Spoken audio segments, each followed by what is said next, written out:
ಜೀನಾಗೆ ಸಂಪಾದಕತ್ವದಲ್ಲಿ ಜಿಎನ್ಎಸ್ news ಸಾಗರ ಸುತ್ತದ ಆಚೆ ಈಚೆ ಶುಕ್ರವಾರದ ನ್ಯೂಸ್ ಅಪ್ಡೇಟ್ಗೆ ತಮಗೆ ಸ್ವಾಗತ.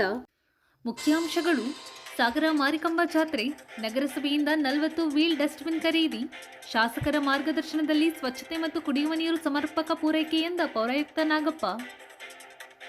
ದೈವಜ್ಞ ಬ್ರಾಹ್ಮಣ ಸಮಾಜದ ಕಾರ್ಯಕ್ರಮದಲ್ಲಿ ಪತ್ರಕರ್ತ ಗಿರೀಶ್ ರಾಯ್ಕರ್ ಸೇರಿ 4 ಸನ್ಮಾನ.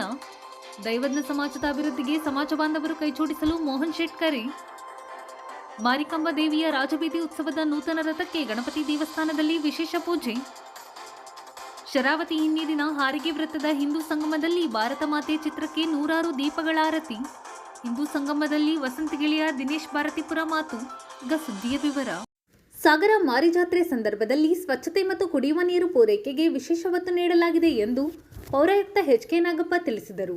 ಸಾಗರದ ನಗರಸಭಾ ಆವರಣದಲ್ಲಿ ಮಾರಿಕಾಂಬಾ ಜಾತ್ರೆ ಹಿನ್ನೆಲೆಯಲ್ಲಿ ಸ್ವಚ್ಛತಾ ಕಾರ್ಯಕ್ಕೆ ಖರೀದಿಸಲಾಗಿರುವ ವೀಲ್ ಡಸ್ಟ್ಬಿನ್ ಪರಿಶೀಲನೆ ನಡೆಸಿ ಅವರು ಮಾತನಾಡುತ್ತಿದ್ದರು. ಈ ಸಂದರ್ಭದಲ್ಲಿ ಪರಿಸರ ವಿಭಾಗದ ಸಹಾಯಕ ಕಾರ್ಯಪಾಲಕ ಅಭಿಯಂತರ ಮದನ್, ವ್ಯವಸ್ಥಾಪಕ ಬಾಲಚಂದ್ರ, ವಿಠಲ್ ಹೆಗಡೆ, ರಾಜ್ಕುಮಾರ್, ಸಚಿನ್ ಇನ್ನಿತರರು ಹಾಜರಿದ್ದರು.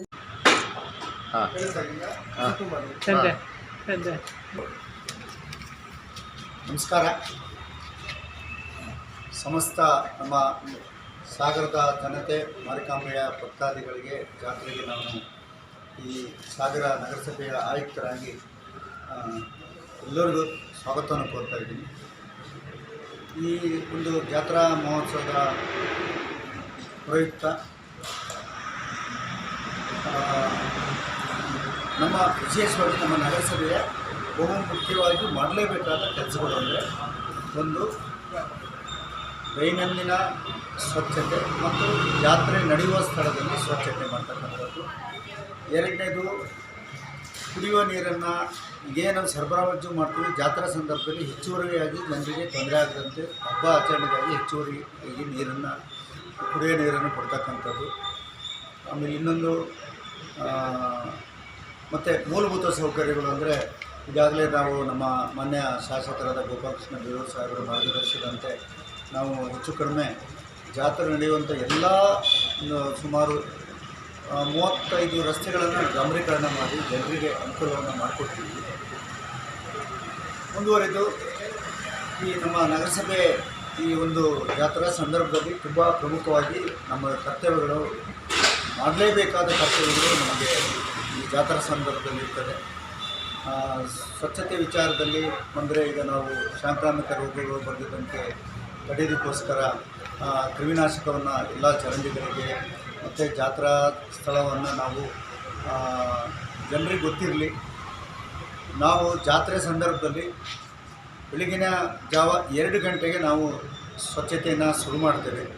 ಬೆಳಗ್ಗೆ ಜನ ಎದ್ದು 6 ಗಂಟೆಗೆ ಬರುವಷ್ಟೊತ್ತಿಗೆ ಯಾವ ರಸ್ತೆಯಲ್ಲಿಯೂ ಸಹ ಜಾತ್ರೆ ನಡೆಯುವಂಥ ಸಂದರ್ಭದಲ್ಲಿ ಒಂದು ಕನಿಷ್ಠ 50 ಟ್ರ್ಯಾಕ್ಟರ್ ಲೋಡಷ್ಟು ಕಸ ಉತ್ಪತ್ತಿ ಆಗುತ್ತೆ ಒಂದು ದಿವಸ ರಾತ್ರಿ. ನಾವು ಬೆಳಗ್ಗೆ 6 ಗಂಟೆವರೆಗೆ ಅಷ್ಟನ್ನು ಕ್ಲೀನ್ ಮಾಡಿ ನಮ್ಮ ಘನತ್ಯಾಜ್ಯ ವಿಲೇವಾರಿಗೆ ನಾವು ಸಾಗಿಸ್ತಾ ಇದ್ದೀವಿ. ಇವತ್ತು ಈ ಥರದೊಂದು ಬಿನ್ಗಳು, ಇದು ಇದಕ್ಕೆ ಡಸ್ಟ್ಬಿನ್ ವೀಲ್ ಬಿನ್ ಅಂತ ಹೇಳ್ತಾರೆ, ಈ ಥರದೊಂದು 40 ತರಿಸ್ತಾ ಇದ್ದೀವಿ ನಾವು ಈಗ. ಇದ್ರ ಉಪಯೋಗ ಏನಾಗುತ್ತೆ ಅಂದರೆ, ನಾವು ಜಾತ್ರಾ ಇದರಲ್ಲಿ ಇದನ್ನು ಎಲ್ಲೂ ಇಡೋದಿಲ್ಲ ನಾವು, ಬಟ್ ಕ್ಲೀನಿಂಗ್ ಬೆಳಗ್ಗೆ ಸ್ವಚ್ಛತೆ ಸಂದರ್ಭದಲ್ಲಿ ಈ ವೀಲ್ ಬಿನ್ಗಳನ್ನು ಮೂವ್ ಮಾಡಿಕೊಂಡು ಎಲ್ಲೆಲ್ಲಿ ಮೂಲೆಯಲ್ಲೂ ಬಿದ್ದ ಕಸವನ್ನು ತಗೋಬೇಕಾಗುತ್ತೆ. ಯಾಕಂದರೆ ಎಲ್ಲ ಕಡೆಗೂ ನಮ್ಮ ವಾಹನಗಳು, ಟ್ರ್ಯಾಕ್ಟ್ರು, ಕಾಂಟ್ರಾಕ್ಟ್ರು ಓಡಾಡೋದಿಲ್ಲ. ಅಂಥ ಸ್ಥಳಗಳಿಗೆ ಇದನ್ನು ಬಳಸ್ತೀವಿ. ಇನ್ನು ಜಾತ್ರೆಗೆ ಸ್ವಚ್ಛತೆಯನ್ನು ಹಿಂಗೆ ಜನರಿಗೆ ಆಯಿತು ನಿಜವಾಗ್ಲೂ ಮಾಡ್ತಾರಾ ಅನ್ನೋದು, ಸ್ವಚ್ಛತೆ ಅನ್ನೋದು ಪ್ರತಿದಿನದ ಕೆಲಸ. ಒಂದು ದಿವಸ ಮುಗಿದ ತಕ್ಷಣ ಮುಗಿಯುವಂಥ ಕೆಲಸ ಅಲ್ಲ ಅದು. ಆದರೂ ನಾವು ಇವತ್ತು ಹೆಚ್ಚುವರಿಯಾಗಿ 40 ಜನ ಬೇರೆ ಊರಿನ ಕಾರ್ಮಿಕರನ್ನು ನಾವು ಜಾತ್ರಾ ಸಂದರ್ಭದ ಸ್ವಚ್ಛತೆಗೋಸ್ಕರನೇ 45 ದಿವಸಕ್ಕೆ ನಾವು ನೇಮಕ ಮಾಡ್ಕೊಂಡಿದ್ದೀವಿ. ಕುಡಿಯೋ ನೀರಿಗೂ 10 ಟ್ಯಾಂಕರ್ಗಳು. ಅಂದರೆ ಸಾರ್ವಜನಿಕರ ಒಂದು ಮುಖ್ಯವಾದ ಪಾಯಿಂಟ್ ಏನಂದರೆ, ನಾವೇನು ಬೆಳಗ್ಗೆ ನಲ್ಲಿಯಲ್ಲಿ ನೀಡ್ತಕ್ಕಂಥ ನೀರನ್ನು ಕುಡಿಯೋದಕ್ಕೆ ಮತ್ತು ಕುಡಿಯೋದು ಮತ್ತು ಅಡುಗೆಗೆ ಮಾತ್ರ ಬಳಸ್ಕೊಳ್ಳಿ. ಹೆಚ್ಚುವರಿಯಾಗಿ ನಾವು 10 ಟ್ಯಾಂಕರ್ಗಳು ಇಟ್ಕೊಂಡಿದ್ವಿ. ಏನು ತೊಳೆಯೋದು ಬೆಳೆಯೋದು ಅಂತ ಬಟ್ಟೆ ಸೆಳೆಯೋದು ಆ ಥರ ಇರುತ್ತೆ. ಅದಕ್ಕೆ ನಾವು ಸಪ್ರೇಟಾಗಿ ನೀರನ್ನು ಕೊಡ್ತೀವಿ. ಇದು ಯಾಕಂದರೆ ನಮ್ಮ ಶಾಸಕರು ಇದು ವಿಶೇಷವಾಗಿ ಹೇಳಿದ್ದಾರೆ. ಅಂದರೆ ಜಾತ್ರಾ ಸಂದರ್ಭದಲ್ಲಿ ಈ ಕುಡಿಯೋ ನೀರಿಗಿಂತ ಅಮೂಲ್ಯವಾದ ಊಟ ಉಪಚಾರಗಳು ನಡೀತವೆ. ಅಂಥ ಸಂದರ್ಭದಲ್ಲಿ ತೊಳೆಯೋದಕ್ಕೆಲ್ಲ ನೀರು ಸಪ್ರೇಟಾಗಿ ಕೊಡಬೇಕು ಅಂತಿದ್ದಾರೆ. ಅದಕ್ಕೂ ವ್ಯವಸ್ಥೆ ಮಾಡ್ಕೊಂಡಿದ್ವಿ. ಮಾರಿಕಾಂಬಾ ಜಾತ್ರಾ ಸಮಿತಿ ಮತ್ತು ನಮ್ಮ ತಾಲೂಕು ಆಡಳಿತ ಮೇಲಾಗಿ ನಮಗೆ ಶಾಸಕರು ಪದೇ ಪದೇ ನಾಳೆ ಬರ್ತಾರೆ ಬೆಂಗಳೂರಿಂದ. ನಾಳೆಯಿಂದ ಬಹುಶಃ ಜಾತ್ರಾ ಕೆಲಸಗಳನ್ನೇ ನಾವು ಮಾಡಬೇಕಾಗತ್ತೆ. ಯಾಕಂದರೆ ಜಾತ್ರೆಯನ್ನು ನಾವು ಸಾಗರ ಮಾರಿ ಜಾತ್ರೆನ ಸ್ವಚ್ಛವಾದ ಜಾತ್ರೆ, ಸುಂದರವಾದ ಜಾತ್ರೆ, ಭಕ್ತಿಪೂರ್ವಕ ಜಾತ್ರೆಯಾಗಿ ನಾವು ಆಚರಣೆ ಮಾಡಬೇಕಾದ್ದು ಭಾರಿ ಮುಖ್ಯವಾಗಿದೆ. ಜನರ ಸಹಕಾರನೂ ಸ್ವಲ್ಪ ತಾಳ್ಮೆಯಿಂದ ಇರಬೇಕಾಗುತ್ತೆ. ಅದನ್ನು ನಾನು ಜನರಲ್ಲಿ ರಿಕ್ವೆಸ್ಟ್ ಮಾಡೋದಿಷ್ಟೇ, ನೀವು ತಾಳ್ಮೆಯಿಂದ ಇರಿ. ಕುಡಿಯೋ ನೀರು 1 ಗಂಟೆ ಲೇಟ್ ಆದರೂ ಕೊಡ್ತೀವಿ, ಬೇರೆ ಥರ ಅಲ್ಲ ಅಂತ ಹೇಳ್ತಾ ಎಲ್ಲರೂ ಖುಷಿಯಾಗಿ ಹಬ್ಬ ಆಚರಿಸೋಣ ಅಂತೇಳಿ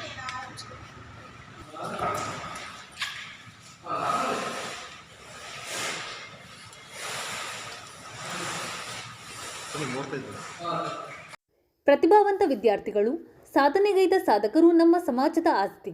ಅವರ ಸಾಧನೆಯನ್ನು ಗೌರವಿಸಿ ಪುರಸ್ಕರಿಸುವ ಕೆಲಸವಾಗಬೇಕು ಎಂದು ದೈವಜ್ಞ ಬ್ರಾಹ್ಮಣ ಸಮಾಜದ ಅಧ್ಯಕ್ಷ ಮೋಹನ್ ಶೇಟ್ ತಿಳಿಸಿದರು. ಸಾಗರದ ದೈವಜ್ಞ ಕಲ್ಯಾಣ ಮಂಟಪದಲ್ಲಿ ಗುರುವಾರ ದೈವಜ್ಞ ಬ್ರಾಹ್ಮಣ ಸಮಾಜದ ವತಿಯಿಂದ ದೇವಸ್ಥಾನದ ವರ್ಧಂತಿ ಉತ್ಸವ ಅಂಗವಾಗಿ ಏರ್ಪಡಿಸಿದ್ದ ಸಭಾ ಕಾರ್ಯಕ್ರಮದಲ್ಲಿ ಅವರು ಪ್ರತಿಭಾವಂತ ವಿದ್ಯಾರ್ಥಿಗಳನ್ನು ಪುರಸ್ಕರಿಸಿ ಸಾಧಕರನ್ನು ಸನ್ಮಾನಿಸಿ ಮಾತನಾಡುತ್ತಿದ್ದರು. ದೈವಜ್ಞ ಸಂವರ್ಧನ ಕೋಆಪರೇಟಿವ್ ಸೊಸೈಟಿ ಅಧ್ಯಕ್ಷ ಜಗದೀಶ್ ಕುರ್ಡೇಕರ್ ಮಾತನಾಡಿದರು.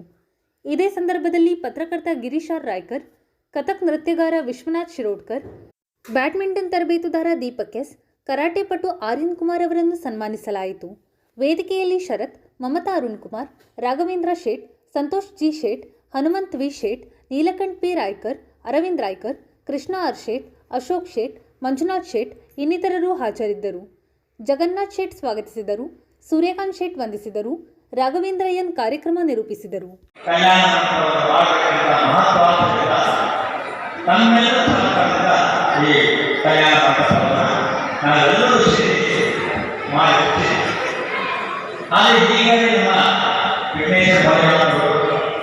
ತಮ್ಮ ಅನಿಸಿಕೆಗಳನ್ನ ನಮ್ಮ ತೊಂದರೆಗಳನ್ನೆಲ್ಲ ತಿಳಿಸಿಬಿಡುತ್ತೇವೆ. ಹೀಗಾಗಿ ನನಗೆ 170 ಜನರಿಂದ ಸುಮಾರು ಅಂದಾಜು 35-40 ಲಕ್ಷ ರೂಪಾಯಿಗಳು ಬರ್ತಕ್ಕಂಥದ್ದು ಬಾಕಿ ಇದೆ. ನಾವು ಸಹ ಒಳ್ಳೆ ಸಾಲ ಇನ್ನೂ ಇದೆ, ಪೂರ್ತಿ ಸಾಲ ಸಿಗಿಲ್ಲ. ದಯವಿಟ್ಟು ಮತ್ತೊಮ್ಮೆ ನಿಮ್ಮಲ್ಲಿ ಕೈ ಮುಗಿದ ಕಳಕಳಿಯಿಂದ ಕೇಳ್ಕೊಳ್ತೀನಿ, ತಾವು ಏನು ವಾಗ್ದಾನ ಮಾಡಿಲ್ಲ ಆ ಹಣವನ್ನು ನಾವು ನಿಮ್ಮನೆ ಬರ್ತಕ್ಕ ಕಾಯಿದೆ ನೀವಾಗಿ ನಮ್ಮಲ್ಲಿ ರಸೀದಿಯನ್ನು ಪಡೆಯಬೇಕು. ಮತ್ತೊಮ್ಮೆ ಕಳಕಳಿಯಿಂದ ಕೈ ಮುಗಿದು ಕೇಳ್ಕೊಳ್ಳೋದು. ಯಾಕಂದರೆ ಅವರು ಬಡ್ಡಿ ರೈತವಾಗಿ ಕೊಡ್ತಾರೆ, ಯಾವುದೋ ಬಡ್ಡಿ ಅಂತ ಕೇಳಿ ಬಡ್ಡಿ ಅಂತ ಕೇಳಿ ಮುಂಗಡವಾಗಿ ಕೊಡ್ತಾರೆ. ಎಲ್ಲರೂ ಸಹ ಮುಂಗಡವಾಗುತ್ತಾರೆ. ಅವರ ಹಣವನ್ನು ಅವರಿಗೆ ಆ ದೃಷ್ಟಿಯಲ್ಲಿ ನಾವೆಲ್ಲರೂ ಸಹ ಮತ್ತೊಮ್ಮೆ ಹೇಳ್ಕೊಳ್ತಾ ಇದೇ ರೀತಿ ನಾವು ಪ್ರತಿ ವರ್ಷವೂ ಇಷ್ಟಪಡ್ತಾ ಇದ್ದೇವೆ. ಪ್ರತಿಭಾ ಪುರಸ್ಕಾರದಿಂದ ಕಮ್ಮಿ ಸುಮಾರು 250-300 ಜನ ನಾವು ಗುರುತಿಸಿ ನಮ್ಮ ಸಮಾಜವನ್ನು ಅತ್ಯಂತ ಪ್ರತಿಭಾವಂತರಾಗಿದ್ದಾರೆ, ಅತ್ಯಂತ ಉನ್ನತವಾದ ಹುದ್ದೆಯಿದ್ದಾರೆ. ಅವರು ಸಹ ಇವತ್ತಿನ ಕಾರ್ಯಕ್ರಮವನ್ನು ಅವರ ಜೀವನದಲ್ಲಿ ಅಳವಡಿಸಿದೆ. ಸಮಾಜ ನನ್ನನ್ನು ಗುರುತಿಸಿದೆ, ನಾನು ಸಮಾಜಕ್ಕೆ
ಸಾಗರದ ಶ್ರೀ ಮಾರಿಕಾಂಬಾ ದೇವಿಯ ನೂತನ ರಥಕ್ಕೆ ಶುಕ್ರವಾರ ಮಹಾಗಣಪತಿ ದೇವಸ್ಥಾನದಲ್ಲಿ ವಿಶೇಷ ಪೂಜೆ ಸಲ್ಲಿಸಲಾಯಿತು.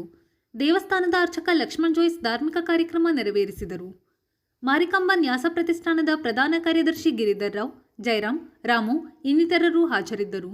ರಥೋತ್ಸವ ಸಮಿತಿಯ ನವೀನ್ ಕೇಸಿ, ಗೋಪುರ ಸಮಿತಿಯ ಪುರುಷೋತ್ತಮ್ ಮಾತನಾಡಿದರು. ವೇದಾದೋಸ್ವರ ಪ್ರೋಕ್ತೋ ವೇದಾಂತೆ ಚ ಪ್ರತಿಷ್ಠಿತಃ ತಸ್ಯ ಪ್ರಕೃತಿಲೀನಸ್ಯ ಪರಸ್ಯ ಮಹೇಶ್ವರಃ ಸ್ವಾಮಿನ್ ಪ್ರಸಾದಾಂತೆ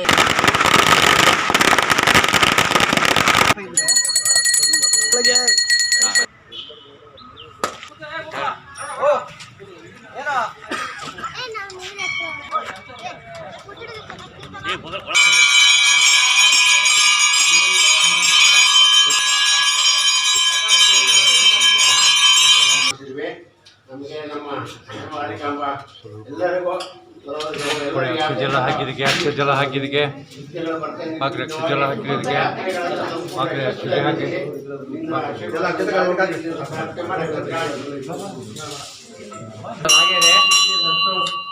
ಹಾಗೇನೆ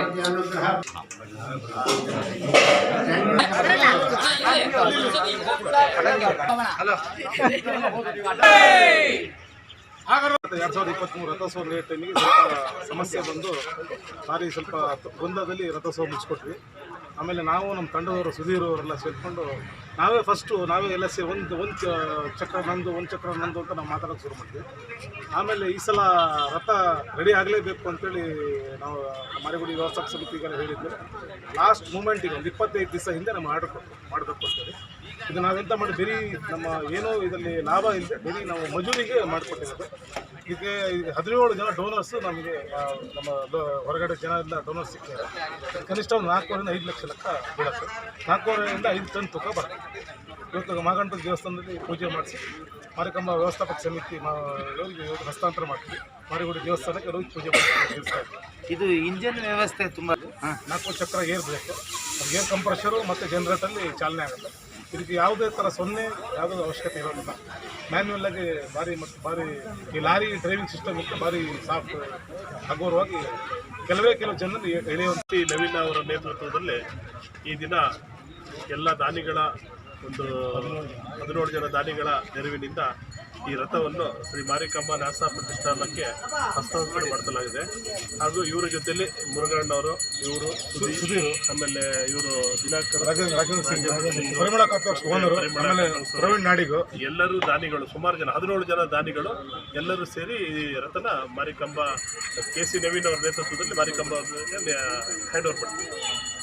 ಇದೊಂದು ಲೀಸ್ಟು 17 ಜನ ಲೀಸ್ಟು ನಾವು ನಾಳೆ ಪ್ರಕಟ ಮಾಡೋದು.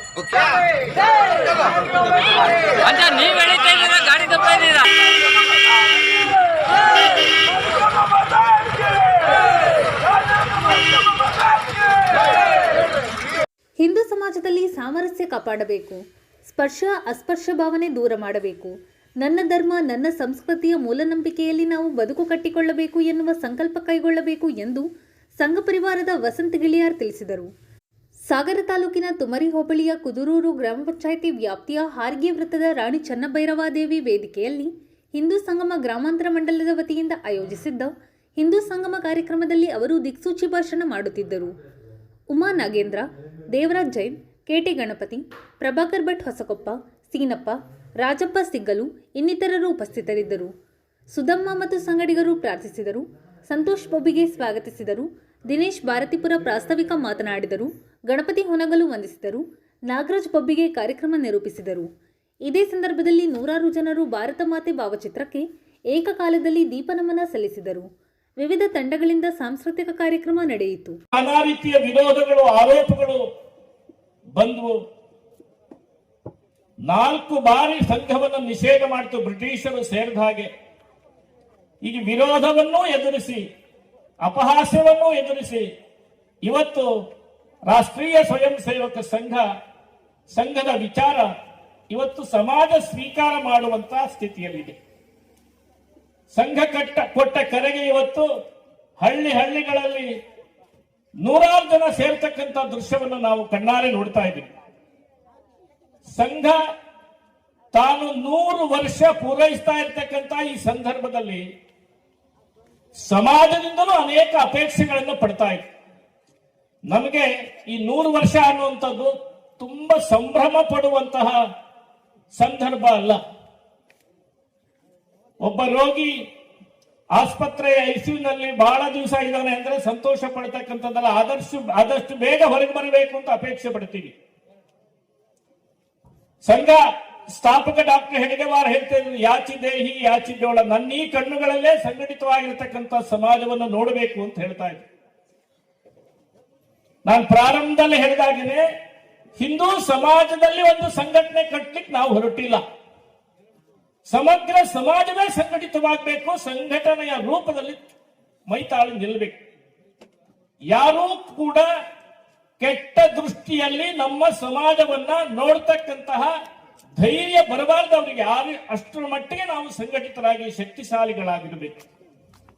ನಮ್ಮ ವಿಚಾರಗಳು ತುಂಬಾ ಶ್ರೇಷ್ಠವಾಗಿದೆ, ಆದರೆ ಶ್ರೇಷ್ಠವಾದ ವಿಚಾರಗಳನ್ನು ಹೇಳುವವರಿಗೆ ಶಕ್ತಿ ಇಲ್ಲದೆ ಇದ್ರೆ ಆ ಶ್ರೇಷ್ಠವಾದ ವಿಚಾರಕ್ಕೆ ಬೆಲೆ ಬರೋದಿಲ್ಲ. ಇಡೀ ಜಗತ್ತನ್ನು ಜೋಡಿಸುವ, ಜಗತ್ತಿಗೆ ಶಾಂತಿ ನೆಮ್ಮದಿಯನ್ನು ಕೊಡತಕ್ಕಂತಹ ವಿಚಾರಧಾರೆ ಇದ್ರೆ ಅದು ಹಿಂದೂ ವಿಚಾರಧಾರೆಗೆ ಮಾತ್ರ.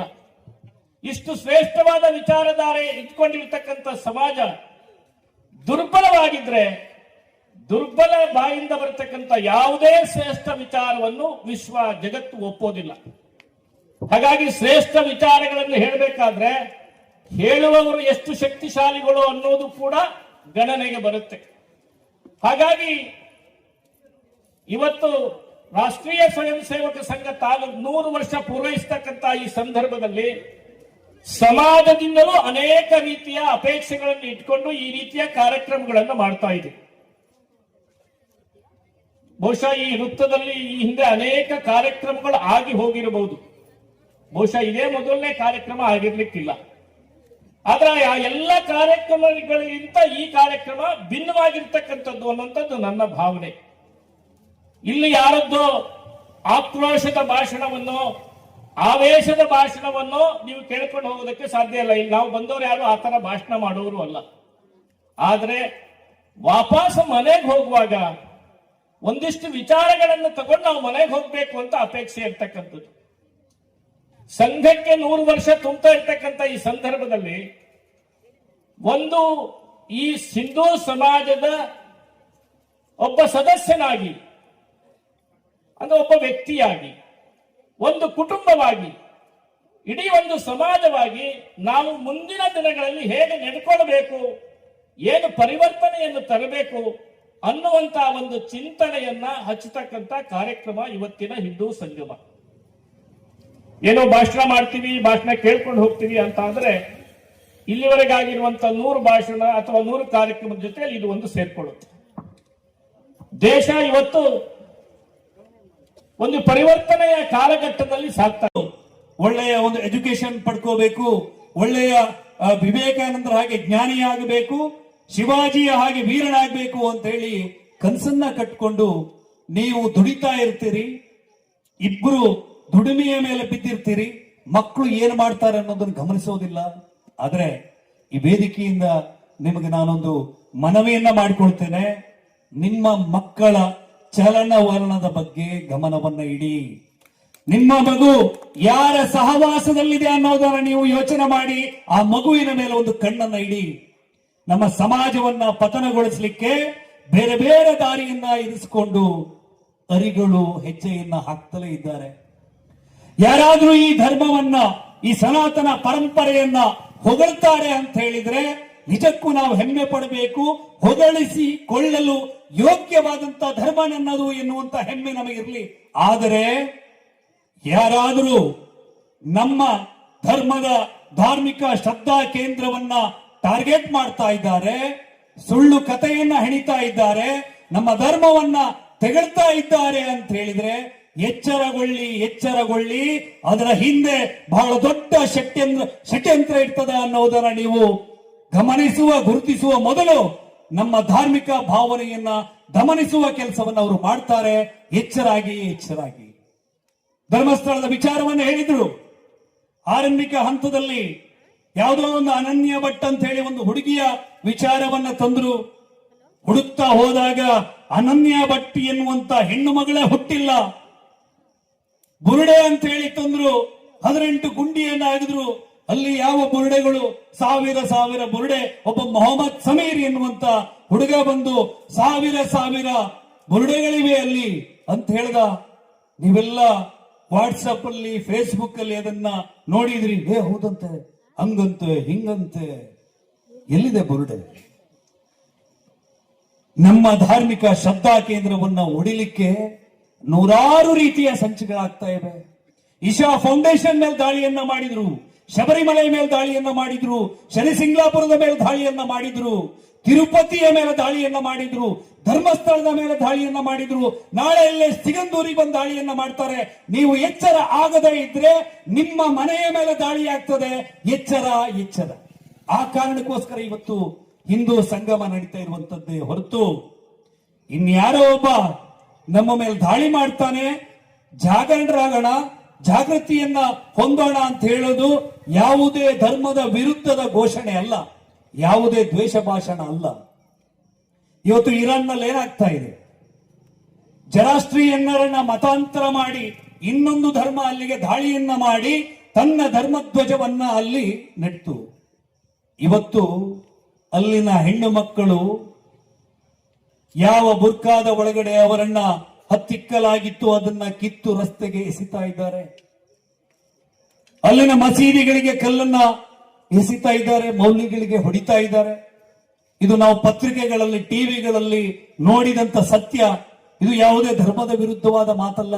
ಯಾಕೆ ಇದಾಯ್ತು ಅಂತ ಹೇಳಿದ್ರೆ, ಈ ಜಗತ್ತಿನಲ್ಲಿ ಕತ್ತಿಯ ಬಲದಿಂದ ಯಾವುದೇ ಧರ್ಮವನ್ನ ನಿರಂತರವಾಗಿ ಬೆಳೆಸಲಿಕ್ಕೆ ಸಾಧ್ಯವೇ ಇಲ್ಲ. ಆ ಕಾರಣಕ್ಕೆ ನಮ್ಮ ಹಿರಿಯರು ಹೇಳಿದ್ದು, ಇಡೀ ವಿಶ್ವವನ್ನೇ ಒಂದು ಕುಟುಂಬ ಅಂತ ಹೇಳಿ ಕರೆದ್ರು. ಇಡೀ ವಿಶ್ವವೇ ನನ್ನ ಕುಟುಂಬ ಎನ್ನುವಂತಹ ಒಂದು ಮಹಾನ್ ವಾದವನ್ನ, ತತ್ವವನ್ನ, ವಿಚಾರಧಾರೆಯನ್ನ ಇದು ಶುಕ್ರವಾರದ ಸಮಗ್ರ ಸುದ್ದಿ. ನಿರಂತರ ಸುದ್ದಿಗಾಗಿ ನೋಡ್ತಾ ಇರಿ GNS ನ್ಯೂಸ್. ನಮಸ್ಕಾರ.